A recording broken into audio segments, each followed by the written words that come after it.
সবচেয়ে বেশি অবদান যাদের তারা হলো এই দেশের জনগণ। দেশ থেকে 30 লক্ষ কোটি টাকা পাচার করেছে। এদেশে গণমানুষের কথা বলার অধিকার ছিল না। এদেশের সকল মানুষের বাক স্বাধীনতা ধ্বংস করেছিল। এদেশের মানুষের সকল মৌলিক অধিকার ধ্বংস করেছিল। মানুষ স্বাভাবিকভাবে ফোনে কথা বলতে পারত না। মানুষের চলাফেরার স্বাধীনতা ছিল না। জেল জুলুম নির্যাতনের কোনো সীমা ছিল না। 17টি বছর ধরে বিএনপি রাস্তায় আন্দোলন করেছে। আমরা বিশ্বাস করেছি এই দুটা সেশনে যে আমরা সবাই ঐক্যবদ্ধ থাকলে এই দেশের সমস্যার সমাধান করা সম্ভব। প্রকৃত অর্থে আমরা গণতন্ত্র প্রতিষ্ঠা করব, সকল সমস্যাই আমরা সমাধান করব পার্লামেন্টে। প্রিয় সুধীবৃন্দ, জুলাই যুদ্ধের ব্যাপারে আজকে 2য় বার্ষিকী আমরা পালন করছি। এখানে জুলাই একটি অভ্যুত্থান, গণ অভ্যুত্থান হয়েছে। সকল শ্রেণী পেশার মানুষ একত্রিত হয়েছে, ঐক্যবদ্ধ হয়েছে। আমাদের নেতা প্রধানমন্ত্রী জনাব তারেক রহমান বলেন যে এই জুলাইয়ে সবচেয়ে বেশি অবদান যাদের তারা হলো এই দেশের জনগণ। এদেশের জনগণের ঐক্যবদ্ধ এবং সমৃদ্ধ প্রচেষ্টায় জুলাই অভ্যুত্থান সম্পন্ন হয়েছে এবং আমরা আমাদের স্বাধীনতাকে প্রোটেক্টেড করতে পেরেছি। আমাদের গণতন্ত্রকে আমরা পুনর্জীবিত করার সুযোগ পেয়েছি। আমরা বলি, আমাদের নেতা বলেন যে 1971 সালে আমরা যুদ্ধ করে দেশ স্বাধীন করেছি, দেশ স্বাধীন হয়েছে। কিন্তু 2024 5ই আগস্ট আমরা স্বাধীনতাকে সুসংহত করেছি।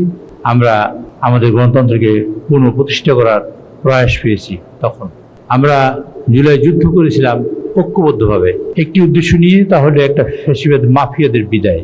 কেন মাফিয়াদের বিদায় করব? এই দেশ থেকে 30 লক্ষ কোটি টাকা পাচার করেছে। এদেশে গণমানুষের কথা বলার অধিকার ছিল না। এই দেশের সকল সম্পদে তাদের কক্ষিগত করেছিল। এদেশের সকল মানুষের বাক স্বাধীনতা ধ্বংস করেছিল। এদেশের মানুষের সকল মৌলিক অধিকার ধ্বংস করেছিল। হিটলারের একটা বিখ্যাত উক্তি আপনাদের বলতে চাই। হিটলার বলেছিল এক সময়, মানুষকে এমন একটা পর্যায়ে নিয়ে রাখো তিনি বেঁচে আছেন সেটাই যেন তিনি মনে করেন তার জীবনের শ্রেষ্ঠ পাওয়া। আমরা সেরকম একটা জায়গায় গিয়ে পৌঁছেছিলাম। মানুষ স্বাভাবিকভাবে ফোনে কথা বলতে পারত না। মানুষের চলাফেরার স্বাধীনতা ছিল না। গুম হয়েছিল এদেশে মানুষ, খুন হয়েছিল এদেশে মানুষ, আয়না হয়ে গিয়েছিল এদেশে মানুষ। জেল জুলুম নির্যাতনের কোনো সীমা ছিল না। বাড়িতে ঘুমাতে পারত না। 17টি বছর ধরে বিএনপি রাস্তায় আন্দোলন করেছে। আন্দোলন করার ফসল হিসেবে একটা পর্যায়ে সমগ্র মানুষ ঐক্যবদ্ধ হয়েছে এবং আমরা খুশি উঠেছি। সমগ্র মানুষ ঐক্যবদ্ধ হওয়ার ফলশ্রুতিতে মাফিয়া সরকারের বিদায় হয়েছে। সেখানে আমাদের সশস্ত্র বাহিনীর ভূমিকা অত্যন্ত প্রবল ছিল এবং শক্তিশালী ভূমিকা তারা পালন করেছে। আজকে 2 বছর যেতে না যেতেই আমরা পার্লামেন্টে, গত 5 মাস হয় পার্লামেন্টের বয়স, আমরা পার্লামেন্টে 2টা সেশন পার করেছি। প্রথম সেশন রাষ্ট্রপতির ভাষণ, দ্বিতীয় সেশন ছিল আমাদের বাজেট সেশন। 2টা ভালো সেশন আমরা পার করেছি ঐক্যবদ্ধভাবে সমৃদ্ধ প্রয়াসের ভিত্তিতে। প্রিয় সুধীবৃন্দ, যা না বললেই নয়, আমরা সবাই ঐক্যবদ্ধ হয়েছি পার্লামেন্টে যে মাননীয় কোনো সংসদ সদস্য সরকারি ট্যাক্স ফ্রি কোনো গাড়ি গ্রহণ করবেন না। আমরা মাননীয় সকল সদস্যবৃন্দ ঐক্যবদ্ধ হয়েছি যে সরকারের কোনো প্লট কোনো এমপি মহোদয় নেবেন না।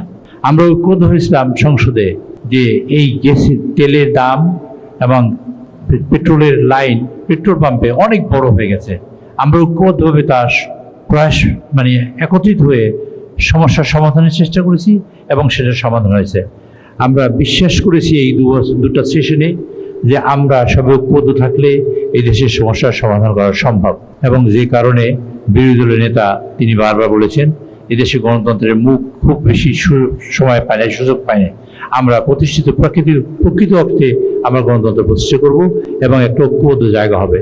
আমরা সকল সমস্যাকে নিয়ে আসবো পার্লামেন্টে, আমরা সমাধান করবো সেখানে পার্লামেন্টে, এবং সমাধানের কেন্দ্রবিন্দু হবে পার্লামেন্ট। তার জন্য আমরা গণতন্ত্র প্রতিষ্ঠা করতে চাই, এই পার্লামেন্টে তার যাত্রা শুরু হবে। আমি অত্যন্ত দ্ব্যর্থহীনভাবে বলছি, আমরা অত্যন্ত একটা টার্বুলেন্ট টাইম পার করেছি। আমরা যখন সরকারে বসি তখন মিডল ইস্ট ক্রাইসিস, একটা যুদ্ধ, সেই যুদ্ধে তেলের দাম বেড়ে গেছে এবং আমরা কোনো একটা বক্তৃতা, আমি মাননীয় বিরোধী দলীয় নেতার একটা বক্তৃতা বলি, এইটা বিএনপির সৃষ্টি করা ক্রাইসিস নয়।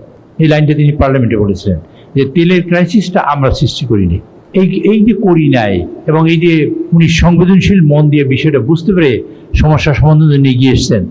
আমরা মনে করি আগামী পথ আমরা সেভাবেই চলতে চাই। আমরা বাইরে অনেক কথা বলি, এই 2 বছরের মধ্যে আমরা বাইরে এই কথা বলার কথা ছিল না। আমরা এই কথা বাইরে বলবো না, বলার কথা ছিল না। আজকে তারেক রহমান সাহেবের আমরা দোষ দিতে পারি। তারেক রহমান সাহেব সরে গেলে কে বসবেন ক্ষমতায়? আপনি যদি বসেন আমরা বলবো স্বাগতম জানাবো, যদি গণতান্ত্রিক পদ্ধতিতে আসেন। আমরা চাই কি? আমরা একটা স্মুথ ট্রানজিশন চাই। আমরা গণতন্ত্রকে প্রতিষ্ঠানিক রূপ দিতে চাই, আমরা গণতান্ত্রিক ভিত্তিটাকে শক্তিশালী করতে চাই। আমাদের টার্গেট কি? আমাদের স্বাধীনতাকে প্রোটেক্টেড করা, সার্বভৌমত্বকে প্রোটেক্টেড করা। আমরা আমাদের এই ফাঁসির মঞ্চের ফসল, আমরা জেল জুলুমের ফসল, আর গুমের ফসল, আয়নাঘরের ফসল।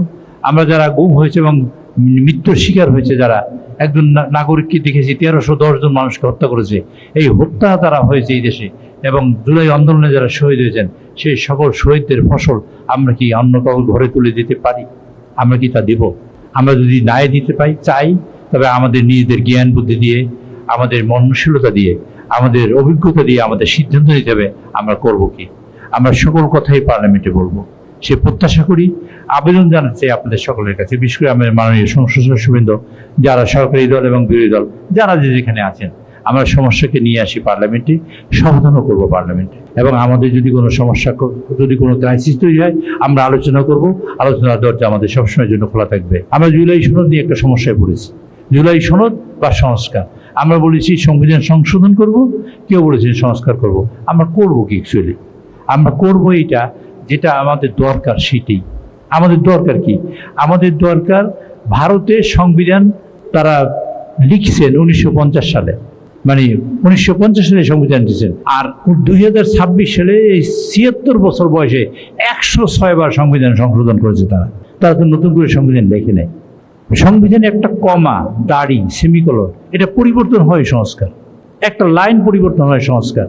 আমি জানি না এই দুইটা শব্দের মধ্যে পার্থক্য কি, একটা লাউ একটা কদু কিনা আমি জানি না। আমি এত বিশেষজ্ঞ নই। আমি বিশেষজ্ঞদের কাছে জানতে চাই আমরা সমস্যাটা কি, আমরা সমাধান করতে চাই। আমরা যা চাই, আমরা সংবিধানই লিখতে চাই, নতুন করে লিখতে চাই, সংবিধানের সবই ইন্টারপ্রেটেড হবে, এবং আমরা লিখতে চাই সংবিধানে, আমরা সেই আলোকে দেশটাকে গঠন করতে চাই।